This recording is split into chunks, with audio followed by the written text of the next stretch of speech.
Bismillahirrahmanirrahim. Assalamualaikum warahmatullahi wabarakatuh. Mata pelajaran haji. Baiklah, sama-sama kita membaca doa sebelum belajar. Bismillahirrahmanirrahim.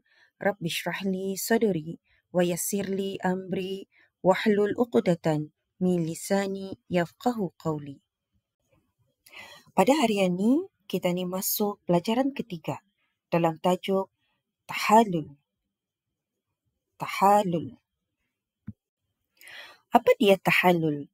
Tahallul ialah halal bagi orang yang mengerjakan haji atau umrah melakukan perkara-perkara yang diharamkan ke atasnya semasa ia berihram kerana ia telah keluar dari ihram itu setelah ia menyempurnakan ibadat tersebut.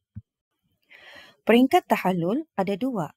Pertama, tahallul awal dan kedua, tahallul sani.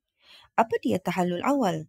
Tahallul awal ialah apabila orang yang mengerjakan ibadat haji itu telah melakukan dua daripada tiga perkara berikut. Pertama, melontar Jumratul Aqabah. Kedua, tawaf ifadah dan sa'i. Ketiga, bercukur atau bergunting. Manakala, tahallul sani ialah apabila orang yang mengerjakan ibadat haji itu telah sempurna melakukan ketiga perkara berikut. Pertama, melontar Jumratul Aqabah. Kedua, tawaf ifadah dan sa'i. Ketiga, bercukur atau bergunting. Kesan selepas tahallul.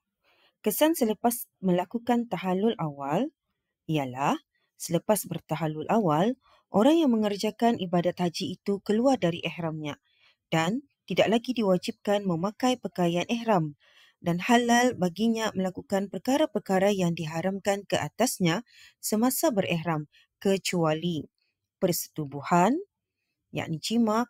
Kedua, perkara-perkara pendahuluan bagi persetubuhan seperti berpeluk cium dan juga akad nikah.